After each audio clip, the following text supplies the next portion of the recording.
The following video contains a few clips from another YouTube channel, Crime Circus. In some videos and comments, they have said that proof does not exist. The purpose of this video is to point to the items in the case file that dispute those claims. It's not to take a shot at another channel or call them out. I am not trying to be disrespectful, but to share my understanding of the case backed by evidence from the investigation. There is so much twisting of facts and misinformation in this case on both sides that is presented as irrefutable. I am still working on the crash data presentation and have other points to address. This is just what I have so far. And that's how long it took to actually arrest her for this witch hunt. And the reason it took months to arrest her is because there was no actual evidence. An out-of-control law enforcement officer was determined to do some really dirty things in this case. Let us know what happened. Like, when I get a text message from a kid showing 90 miles an hour in a 25, could be a bunch of things, right? Well, we don't want to see Mackenzie be prosecuted if she didn't do anything wrong. If there's something wrong with Toyota, then perhaps the families need to go after Toyota, the county prosecutor. There has to be an inquiry into, hey, if there's a mechanical problem with the car, we need to know. The community deserves to know. Was the accelerator stuck or something? You don't know. Yeah. You gotta figure it all out. But listen, I appreciate it. Do you have? That you guys, like I said, we're doing this for Mackenzie's sake. She deserves. If God forbid, it's you. If you were in that car that night, if you took a ride and you were one of the casualties in that, your parents are gonna want. Oh yeah, he and I to talk. And he could have been. And he's been in the car with them before. Any of those kids, right? And your family is going to say, "What are you guys doing to find out what happened?" We think if Davion would have just came home with Landon that morning, and he would still be alive. And you obviously know Dom. You know his mom's an attorney. Right. So now, if we don't do a thorough job, we have an attorney who knows what she's talking about. Right. Saying, "What the hell are you guys doing?" Right. Or not. Right. So that's why we're trying to. And I hate to have to compel. Or have to tell the prosecutor, hey, we got to talk to Rosie. Either she voluntarily talks, or there's going to be a grand jury. But the people who are not there their voices are louder than the people who are there. And I know when you tell Rosie, it's going to get to Mackenzie somehow. But the people who are at the party are quiet.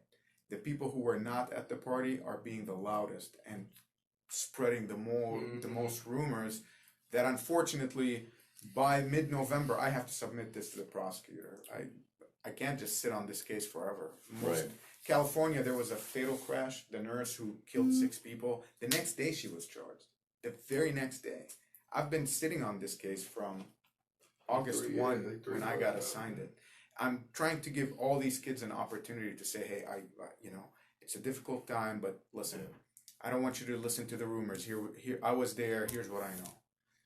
And if it's an accident, it's an accident. Mackenzie, regardless of what happens, whether she gets charged or not, she has to live with this for the rest of her life.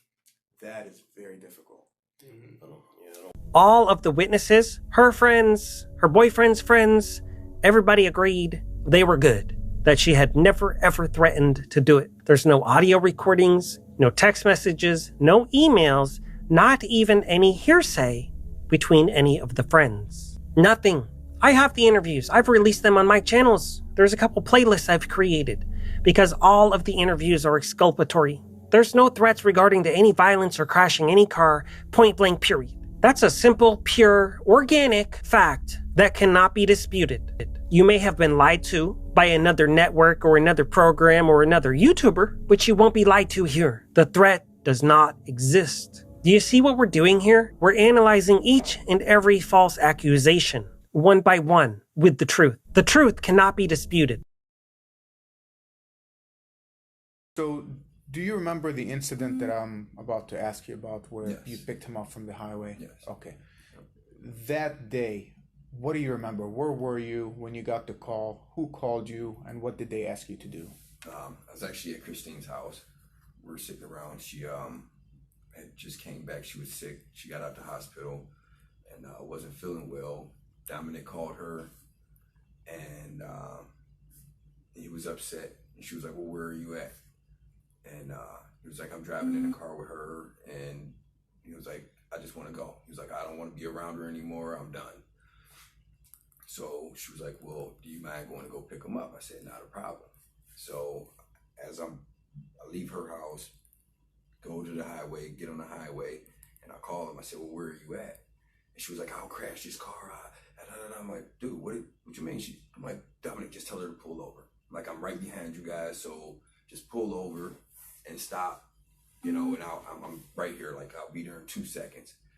So I hop on the highway. They were more down towards the Pearl. I get on at 82, and they were more a little bit past the Pearl exit right there.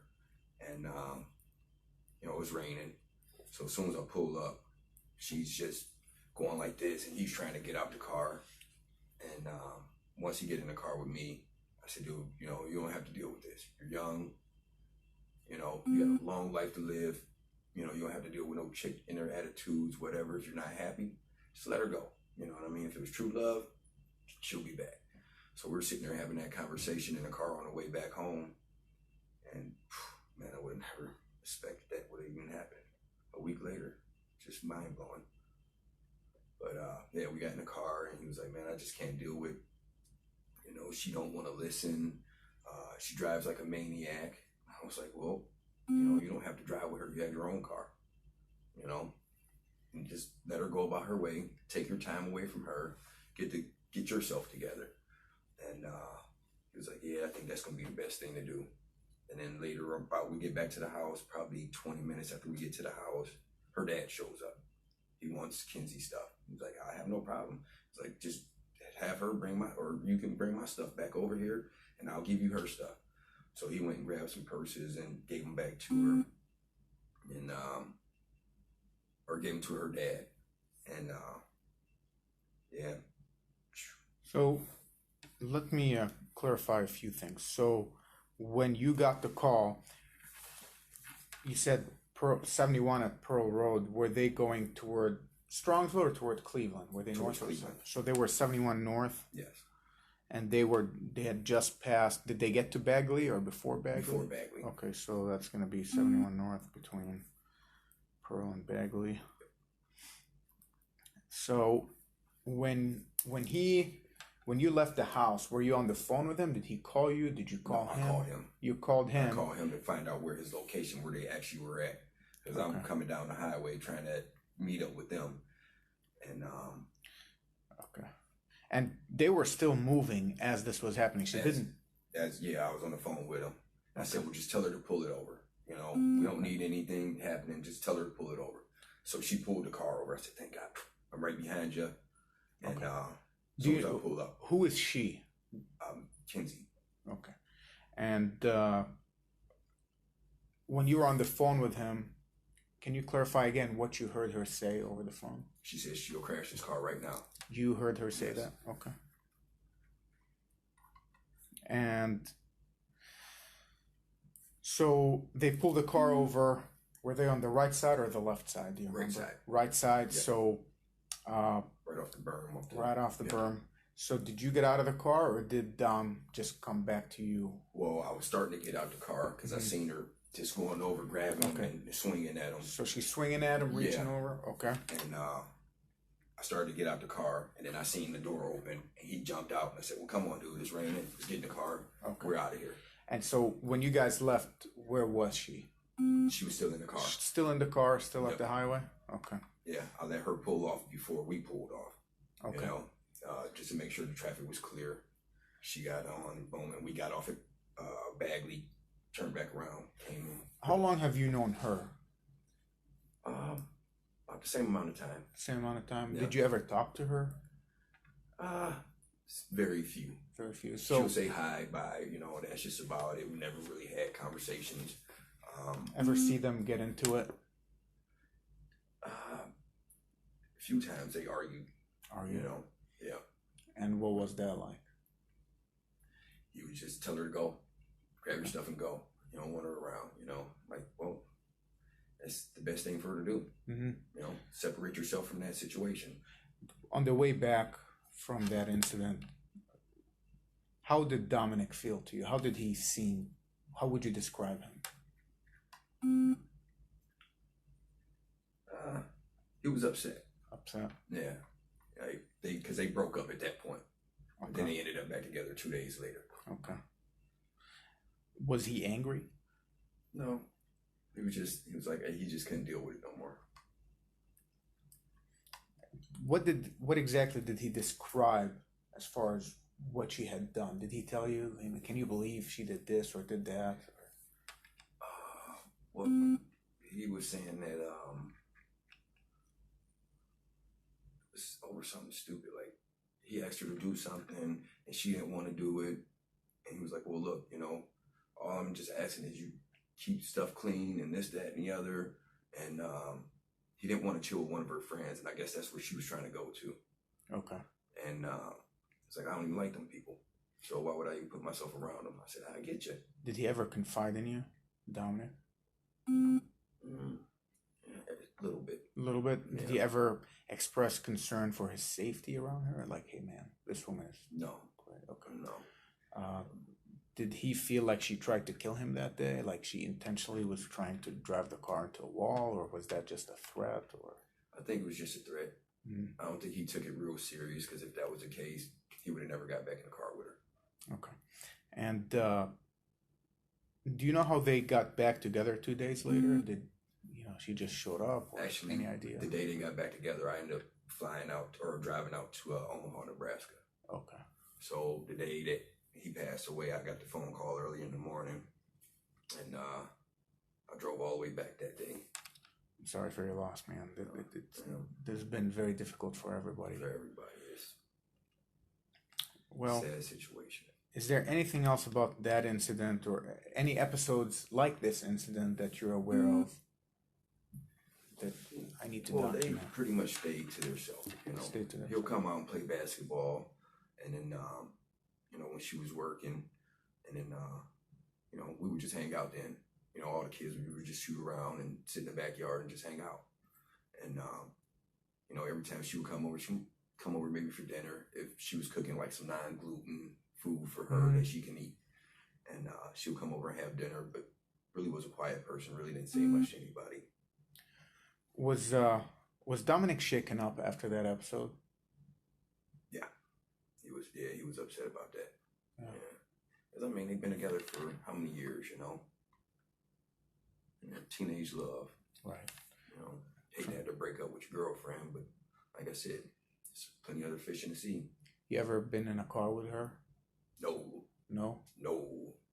What's no, up with I've that? seen her drive down the street by herself, so Yeah? I'm not getting in the car. And how's her driving?